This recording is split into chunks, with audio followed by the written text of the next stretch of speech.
penonton, sedikit sebanyak paparan penderitaan lah saudara-saudara seagama kita, anak-anak kecil yang berada di luar negara yang berdepan dengan penindasan, kezaliman dan sebagainya. Itu kita nak war-warkan kepada anda tentang macam mana anda boleh sertai kurban for ummah bermula RM25. Bila dengar RM20 tu, tanya, biar betul RM20 kan? Itu saya nak korek selongkar bersama dengan ikon kemanusiaan Pertubuhan Peduli Insan Malaysia, iaitu Muhammad Fakrul Adi Kamarudin atau Fakrul Yunan IC. Assalamualaikum. Waalaikumsalam. Adi, apa khabar? Sihat? Alhamdulillah. Kurang sihat? Ha? Ya. Ni kalau nak nyanyi dengan UNSC memang tak boleh lah. Apa boleh buat suara bass? Bass sikit lah. Bawah sikit lah.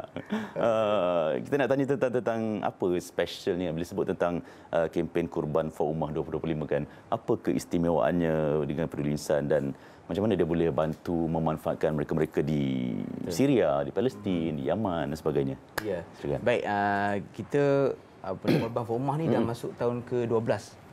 Pelaksanaan dah lama lah kita buat, dan ialah kita fokus di Syria, di Palestin, di Yaman dan juga tahun ni Afrika. So memang kita target kepada mereka yang dalam zon peperangan, mereka yang konflik zone kan? Konflik zone lah. Lepas tu yang kebuluran. Kalau kita tahu di Yaman macam Afrika apa semua kan.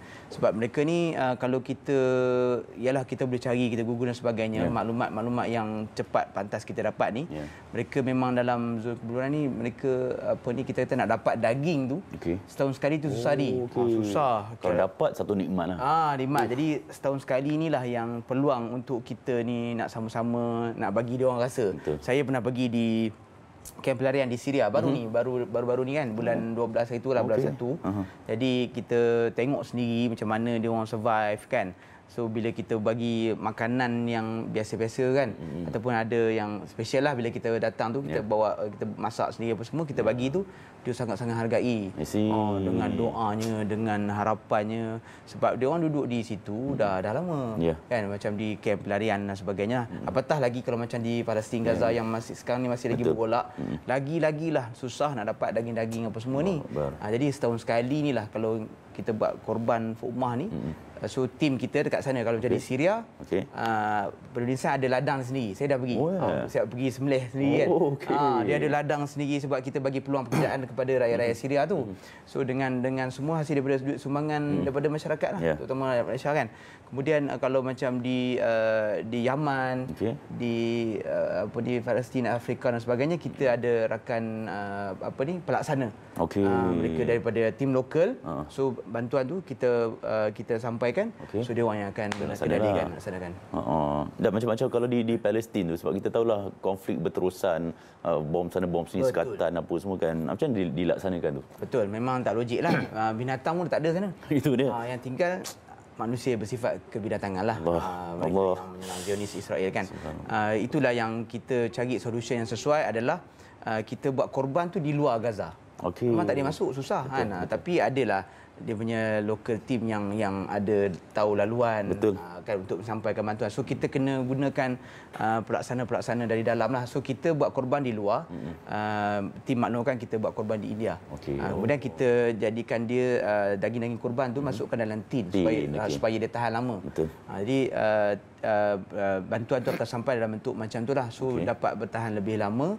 Dan nikmat pun dapat dirasai oleh mereka. Sebab kalau kita nak masuk sendiri, memang bantuan kita pun tahu susah nak masuk. Tapi kita usaha juga, sebab kita ada local team tu untuk kerjasama untuk kita sampaikan bantuan tadi. Mereka lebih tahu kan sebab dia on the ground kan. Betul.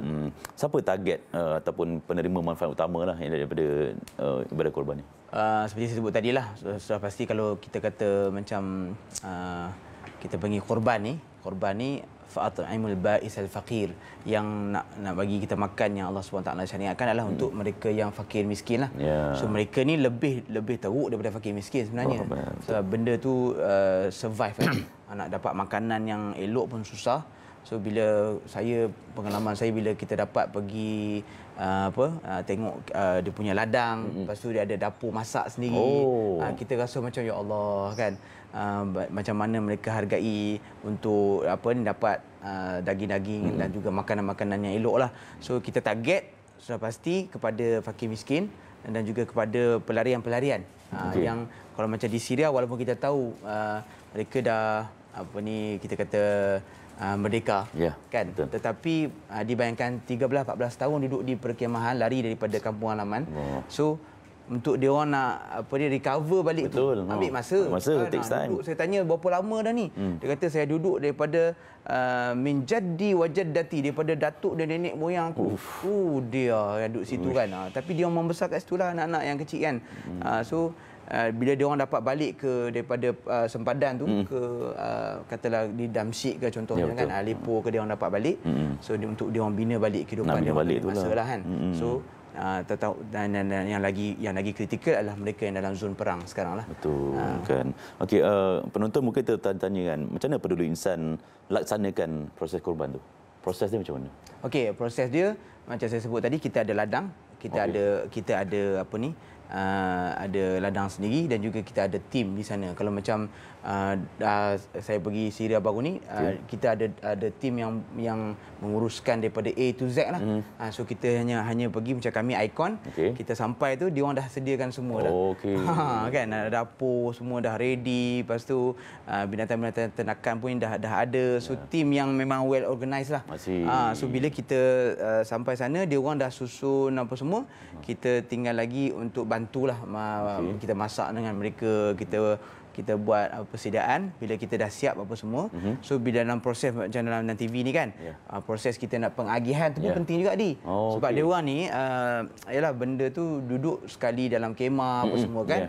So dia kena ada tim yang organize dia untuk menyusun macam mana dia nak dapat makanan. Takut nanti berulang kan, banyak tim yang pergi redundant pula. Jadi takut ada yang tim yang tak dapat makanan atau tak dapat hak mereka. So itu penting kita ada pasukan sana menyusun jadual untuk kita pengagihan tu. Okey, faham. Harap terjawab persoalan penonton tu. Untuk penonton juga ada pilihan-pilihan tak untuk dia orang menyumbang, dan tapi mungkin ada yang nak menyumbang tapi belum mampu lagi nak sanakan korban penuh. Betul. Nyala korban kita tahulah harga korban macam mana kan. Di sana pun bermula RM400 je. Kalau kita masuk korban penuh, kita join korban Faumah ni, kita daftar, so dapat sekali bukti-bukti korban tu. Gambar sebelum, tu gambar selepas, video sekali. Video pun dapat, sijil pun ada. Supaya ialah kita faham. Okey, tanya bagi duit ni mana korbannya. So kita bantu dari sudut dokumentasi macam itulah. Kemudian kalau yang tak mampu tapi kita nak join juga pahala, kita ada sedekah adha. Bermula RM25 saja. Kan? So kita menyumbang. Bila cukup tabungan untuk beli seekor kambing tu, tim Peduli Insan akan beli. So akan buat korban juga. Jadi manfaat dia akan sampai. So cuma mereka ni dapat pahala sedekah lah. So tapi insya-Allah kita tak sia-siakan juga untuk sama-sama kita bagi rakan-rakan saudara kita di sana dapat merasai daging tu dapat pahalanya di situ. Betul. Mudah-mudahan. Last sekali, cara penonton nak daftar dan menyertai kempen Korban Faumah. Di TV sekarang dah canggih. Screenshot sekarang maklum Pak Cik, screenshot sekarang, lepas tu nanti ada QR code tu kan. Kita boleh scan. Scan terus dan ataupun boleh ke nombor akaun yang tertera. Kan, nombor akaun kita yang ada di TV dan anda juga boleh kalau nak tahu apa-apa saja maklumat kan, boleh terus ke kita punya website kita peduliinsan.org, ataupun kalau kadang-kadang ada orang nak tahu dia punya nak tahu dia punya aktiviti terkini, kesahihan, boleh call terus hotline. Call terus, senang. Ini semua keterusan Ya, betul. Mudah-mudahan. Terpapar di kaca TV anda ada nombor akaun bank, scan QR pun ada, dan anda kalau boleh jangan lepaskan peluang lah. Ini antaranya orang kata sedekah bermula serendah RM25 tu menarik juga tu sebenarnya kan. Bagi peluang, bagi usia kat orang kan. Betul. Apa pun kita ucapkan terima kasih kepada Fakrul atas perkongsian. Terima kasih Adi. Semoga sukses hendaknya bersama tim Peduli Insan. Teruskan memberi manfaat kepada mereka-mereka yang memerlukan. Mudah-mudahan insya-Allah ada rezeki, kita jumpa lagi ya. Insya-Allah. Terima kasih Adi. Okey, insya-Allah kita berehat sekejap para penonton. Teruskan menyumbang, teruskan berinfak, bersedekah dan sertai Korban Faumah Peduli Insan. Kita berehat sekejap, kembali selepas ini.